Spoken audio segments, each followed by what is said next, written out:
오늘 만나보실 모델은 오랜만에 타는 랜드로버죠. 네, 디스커버리 스포트인데요. 가장 눈에 띄는 것은 새로운 인포테인먼트 시스템인데요. 자, 랜드로버 사실 국내에서 그렇게 좋은 이미지를 보여주고 있지는 못합니다. 그 부분에는 사실 좀 과장도 섞인 것이 사실인데, 과연 디스커버리 스포트가 어떤 분위기 반전에 도움을 줄 수 있을지, 또한 어떤 매력을 갖고 있는지 잠시 후 함께 느껴보시겠습니다.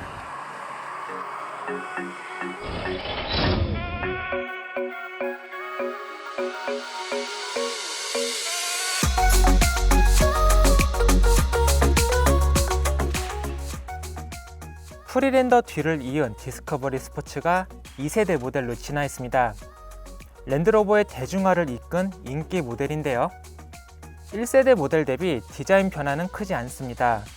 눈매가 다듬어진 정도고 범퍼의 형태가 조금 더 깔끔하게 변경됐습니다. 측면부도 크게 달라진 곳이 없죠. 전륜 팬더 가니쉬 정도만 다릅니다. 리어램프 그래픽 정도에서 차이가 나고요. 후면은 정리가 잘 되어 안정감을 보여줍니다. 안테나에 카메라가 보이죠? 여기서 촬영한 영상을 리어뷰 미러로 보여줍니다. 실내도 크게 달라지지 않았습니다. 기본 배치도 같고요. 전반적으로 깔끔하게 다듬은 것이 특징입니다. 계기판은 디스플레이며 센터페시아 모니터 사이즈도 커졌습니다. 새로운 인포테인먼트 시스템인 터치 프로2는 속도가 빨라졌고요. 저희 팀이 테스트할 때 별다른 오류도 없었습니다. 블루투스도 잘 연결됐고요. 공조장치는 물리 버튼과 터치를 함께 씁니다. 오른쪽과 왼쪽에 나뉘어 있다고 생각하시면 쉬운데요. 온도 다이얼을 누르고 돌리면 시트 열선이나 통풍 기능이 작동되는데, 테스트 모델에는 통풍 기능이 없었습니다.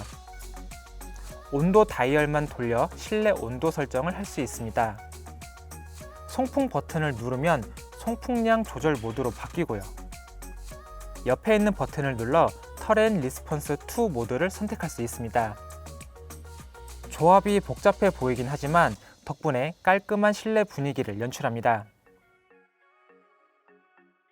기존 다이얼 방식 기어 셀렉터는 일반 레버형으로 변경됐습니다. 전자식이고요. 2열 공간은 충분합니다.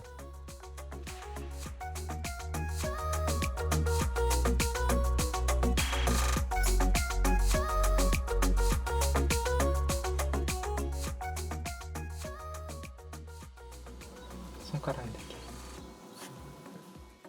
슬라이딩과 리클라이닝 모두 지원합니다.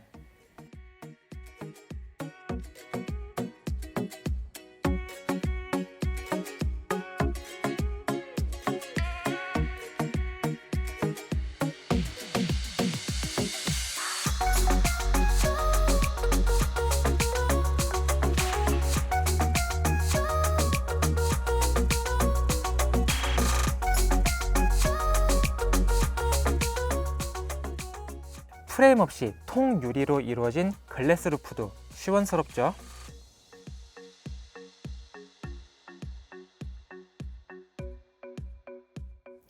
이외의 디스커버리 스포츠의 디테일들을 확인해 볼까요?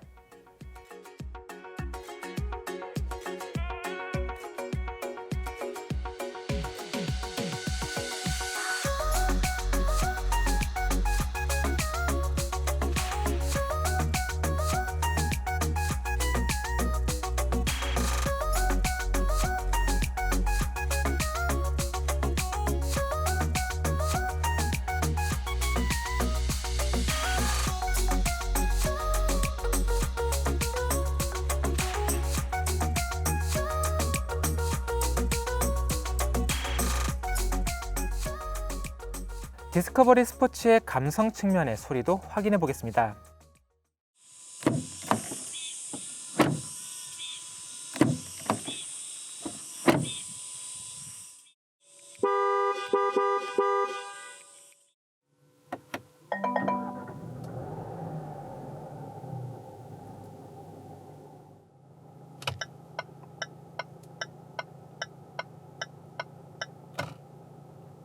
주행보조 기능도 강화됐습니다. 전방 추돌 경고 및 긴급제동, 어댑티브 크루즈 컨트롤, 차선 이탈 경고 및 방지, 오토 하이빔 등이 탑재됩니다. 아쉽게도 차로 중앙 유지 기능은 지원하지 않습니다. 테스트 모델에는 인제니움 4기통 2리터 가솔린 터보가 탑재됩니다. 보시는 것처럼 엔진 커버를 3중으로 만들었다는 점이 눈길을 끌죠.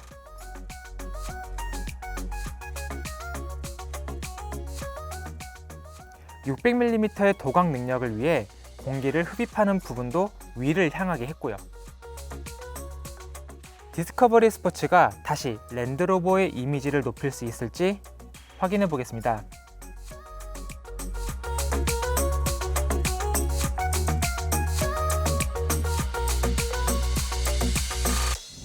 자, 그럼 지금부터 랜드로버 디스커버리 스포트와 함께 달려볼까요? 입석으로 차량 자세 제어 장치는 해제를 했고, 페달이 없는 관계로 변속기는 상황에 따라서 수동 모드로 제어를 해보겠습니다.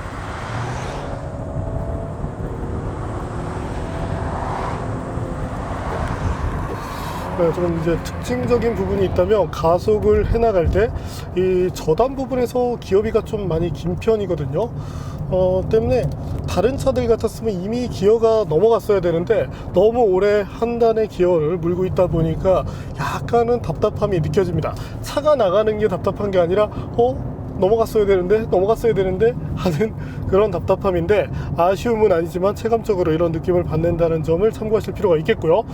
자, 우선 여기서 발진 가속 성능부터 한번 볼까요?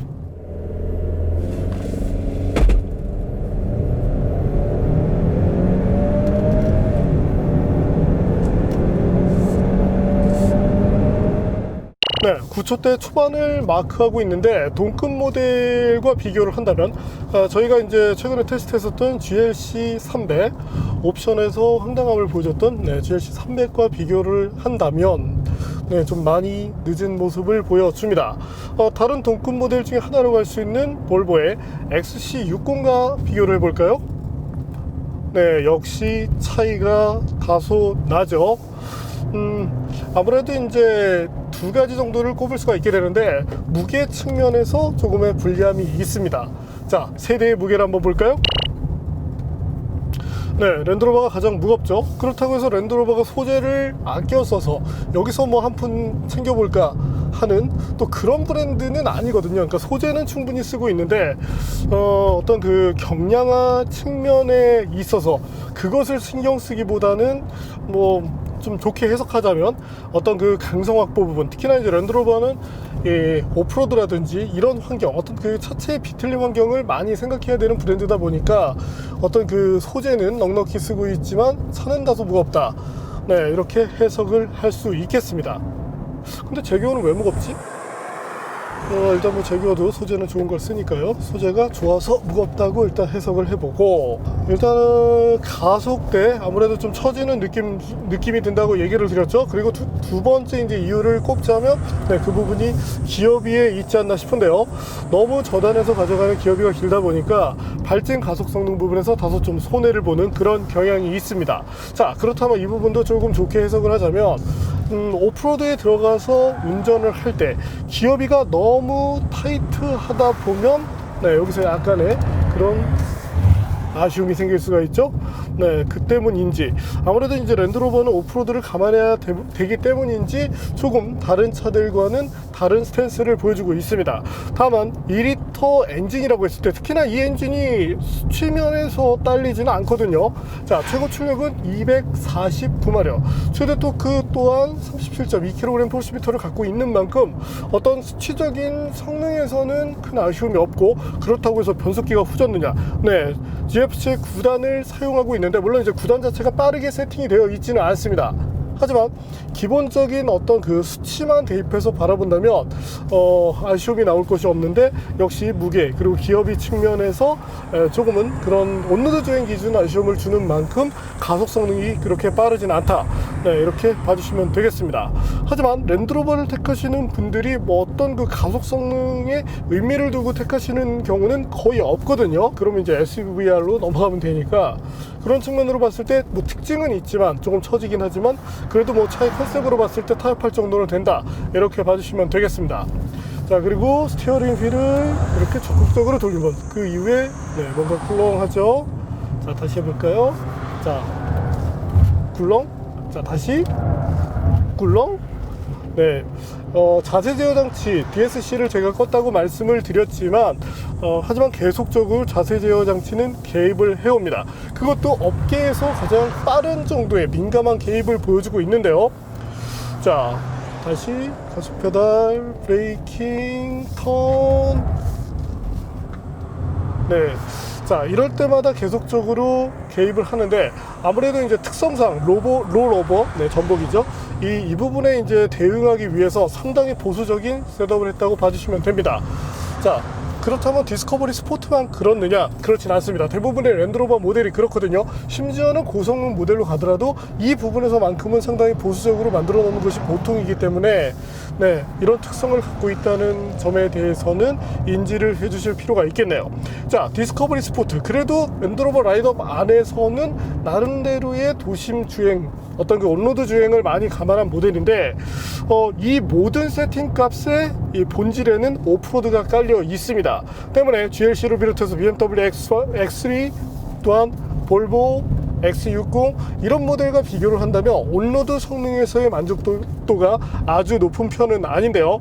하지만 조금 험로 이 부분으로 들어가게 되면 이 디스커버리 스포트의 매력이 확실하게 살아납니다. 자, 어떤 분들은 보면 그렇게 얘기하죠. 저 차는 사실은 뭐 차값이 얼만데 엠블럼이 몇 천만 원이야. 자, 그렇다면 저희는 이렇게 평하고 싶은데요. 자, 랜드로버는 가격으로 봤을 때 차값은 딴 애들보다 그렇게 비쌀 이유는 없는데 적어도 4륜구동 시스템, 오프로드를 감안한 터레인 리스폰스 시스템에 대한 가치가 한 2천만 원 이상은 하겠구나. 이렇게 얘기를 드리고 싶네요. 특히 이제 이런 부분, 뭐 오프로드에 들어가지 않는다면 사실 크게 필요치는 않습니다. 뭐 전륜 구동만 하더라도 충분하거든요. 거기다가 부분적으로 뭐 잠깐 뒤로 동력을 넘겨주는 그런 4륜 구동 시스템만 해도 일상에서는 충분합니다. 하지만 미끄러운 노면에 들어가게 되면 이 랜드로버의 진가가 발휘가 되는데요.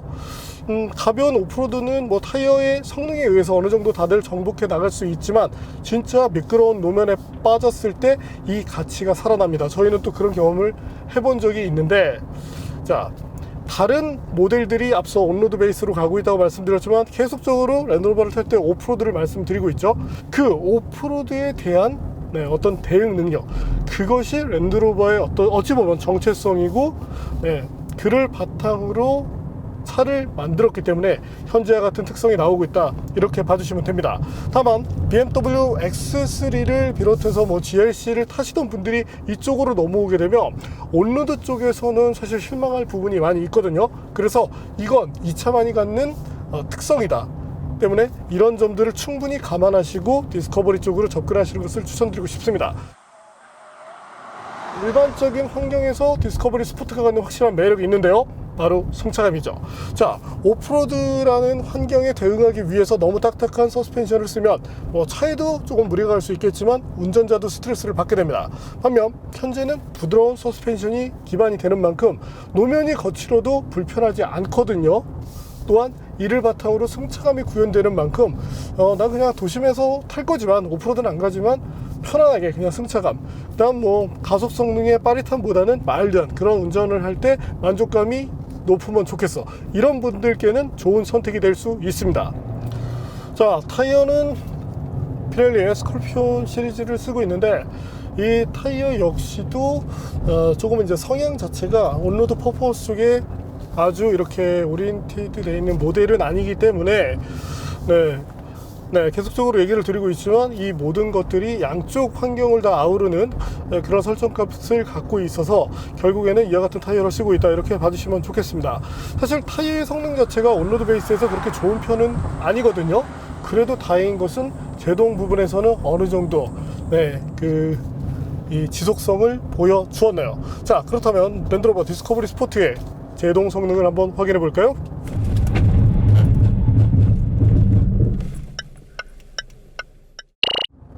제동 거리 자체가 매우 좋은 편은 아닙니다. 하지만 뭐 보편적인 그런 SUV들의 어떤 기준값이 대략적으로 한 40m 정도에 잡히니까 그것 대비 약간 처지는 정도, 타이의 특성을 감안하면 충분히 수긍할 정도이고, 다만 이제 제일 길어졌을 때의 길이가 약간은 늘어나죠. 하지만 평균적인 수치를 봤을 때 그 평균값이 신뢰할 만한 정도의 수준에 머물기 때문에 제동 시스템에 대한 부분만큼은 충분히 감안할 만하다고 말씀드리고 싶습니다. 참고로 이 국내에서는 약간 좀 이게 또 수치에 또 민감하신데, 싱글 피스톤 캘리퍼를 사용하고 있는데 싱글이라는 것이 꼭 중요한 것은 아니거든요.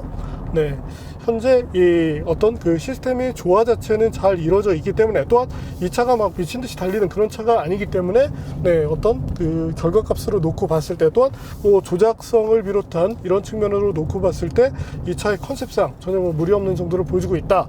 다만 만약에 온로드를 좀 더 중시하시는 분이 타신다면 향후에 타이어를 조금 더 나은 환경으로 맞춰주면 만족감이 높아질 수 있다고 봐주시면 됩니다. 자, 랜드로버 디스커버리 스포트, 뭐 핸들링으로 놓고 본다면 약간은 좀 여유롭죠, 모든 게. 또 이제 변속기를 수동 모드에서 다운, 업, 부드러움에 초점을 많이 맞추면서 이 역시도 ZF 변속기 치고는 조금은 늦은 모습을 보여줍니다. 하지만 이 모든 것이 약간의 느긋함에 맞춰져 있기 때문에 정말 뭐 다른 차 비교할 수 없는 또 이 차만의 특성이라고 볼 수 있을 것 같은데요. 자, 이건 뭐 사실 감싸주는 것이 아니라 애초에 컨셉 자체가 저쪽으로 가 있기 때문에 이쪽에 있는 차량들과 비교를 하기에는 무리가 있다. 이렇게 해석을 해주시면 됩니다. 그래도 뭐 나름대로 눈에 보이는 그런 부분에 대해서는 신경을 많이 썼고, 다만 아쉬움을 지적하자면 체감 연비가 다소 좀 떨어지는 편인데요. 특히 지금 이제 저희도 곧 이제 뭐 또 기름을 채우러 가야 될 것 같은데, 가솔린 거기다 2톤이 넘는 그런 차체 무게를 갖고 있다 보니까 연비 측면에서는 약간의 불리함이 있습니다. 물론 가솔린으로 오면서 MVH의 이점을 얻긴 했죠. 자, 정수성을 볼까요? 사실 정숙성은 이 정도라면, 특히 이제 여기에 쓰이고 있는 엔진, 모듈러 엔진의 공통된 아쉬움이 MVH가 떨어진다는 것인데, 이 정도라면 사실은 어느 정도 타협할 정도의 수준을 보여주고 있는 만큼 그 부분에 대한 만족감은 높지만 약간의 그 연비에 대한 아쉬움이 생길 수 있다. 이렇게 봐주시면 되겠네요. 그래도 예전보다는 확실히 뭐 마운팅 기술이라든지 이런 것이 발전해서 그런지 엔진 자체가 보여주는 그런 스트레스는 많지 않습니다. 자, 그리고 저희가 이제 이보크를 탈 때 또 아쉬움으로 지적했었던 부분이 바로 뭐 새로운 인포테인먼트 시스템, 뭐 화려해서 좋죠.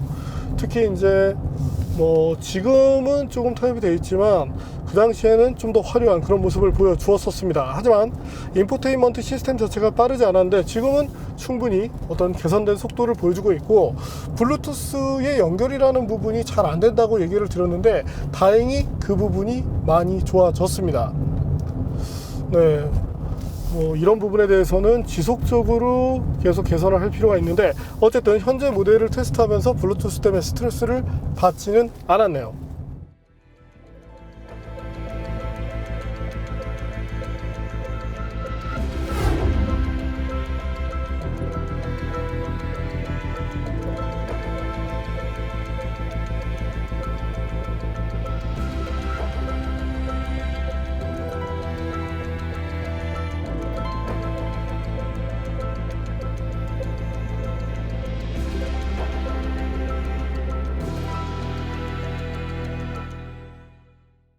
자, 랜드로버가 어떤 이 모델명을 통해서 살짝은 재미난 이런 전략을 펴고 있는데, 사실 이제 계보를 좀 뒤집어서 보자면 프리랜더에서 시작했던 것이 현재 디스커버리 스포트인데, 디스커버리라는 중간 모델의 이름을 가져오게 되면서 가격을 약간 올렸죠. 또한 이제 이보크의 경우도 사실은 이제 레인지로버의 계보를 이어가는 차는 아닌데 레인지로버라는 이름을 가져가면서 가격을 또 올렸죠. 어쨌든 조금 더 좋은 가격 정책을 통해서 이름만 바꾸는 것이 아니라 그 각 차들이 갖는 그런 경쟁력을 보여주면 좋겠습니다. 자, 그래도 뭐 동급 모델들과 비교를 해서 본다면 가격 대비 어떤 그 만족도가 크게 떨어진다고 보기는 어렵습니다. 특히 뭐 사륜구동의 특별함, 물론 이제 이것이 일상에서 많이 쓰이는 것은 아니지만 이런 장점이 있다는 것은 분명히 메리트가 되거든요.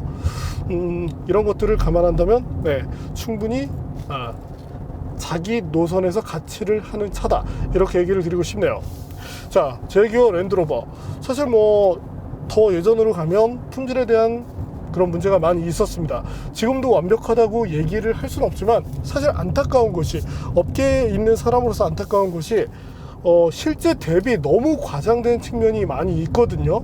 또한 이제 그런 것들을 너도 나도 이제 미디어에서 너무 재밌게 포장을 하다 보니까 네, 이런 것들이 사실 이제 차를 접하지 않으신 분들에게조차 과장이 돼서 전파되는 그런 아쉬움이 있었습니다. 자, 어떤 차든 문제는 나올 수 있거든요.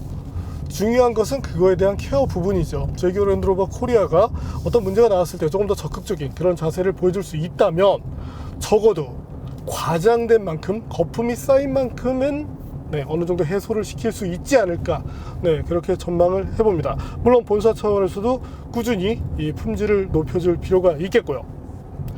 네, 오늘은 랜드로버의 입문형, 네, 도시명 SUV, 사실 뭐 도시명이라기보다는 여전히 이제 오프로드 성향이 좀 강하긴 한데, 네, 그런 랜드로버 디스커버리 스포트를 만나봤습니다.